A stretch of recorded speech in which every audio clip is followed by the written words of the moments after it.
Hi అండి, welcome to Suma school. 476 star star 0 అనే సంఖ్య 3 తోటి 11 తోటి విశేషంగా భాగించబడుతుందట. అయితే ఈ స్టార్ల ప్లేసులలో వచ్చే నెంబర్స్ ఏంటి అని అడుగుతున్నాడు. ఆప్షన్స్ ఇచ్చారు చూడండి.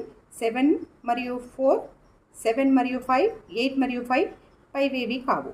ఇలా ఇచ్చినప్పుడు మనకి ఫుల్ డీటెయిల్గా ప్రాసెస్ అంతా నేను ఛానల్లో చెప్పి వీడియో అప్లోడ్ చేశాను. ఫుల్ వీడియో ఛానల్లో ఉంది. ఇప్పుడు ఒక చిన్న షార్ట్ కట్ ఏంటంటే 3 డివిజిబిలిటీ రూల్ ఏంటి?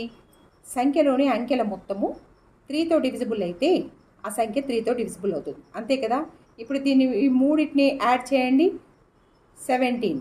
ఇవి రెండింటిని కూడా యాడ్ చేస్తే వచ్చే నెంబర్ 3తో డివిజిబుల్ అవ్వాలి. ఈ రెండింటిని కూడా యాడ్ చేస్తే వచ్చే నెంబర్ 3తో డివిజిబుల్ అయ్యేది ఆప్షన్స్లో ఏమేమి ఉందో చూడండి. 8 + 5 ఎంత అవుతుంది? 8 + 5 13 అవుతుంది. సో ఇక్కడ 17, ఇక్కడ 30. ఇది 3తో డివిజిబుల్ అవుతుంది. ఇది 11తో కూడా డివిజిబుల్ అవుతుందో లేదో చెక్ చేసుకుంటే ఇదే ఆన్సర్ అవుతుంది అన్నమాట. దీని డీటెయిల్డ్ వీడియో ఛానల్లో ఉంది. అవసరం ఉన్న వాళ్ళు ఛానల్కి వెళ్ళి చూడండి. Thank you.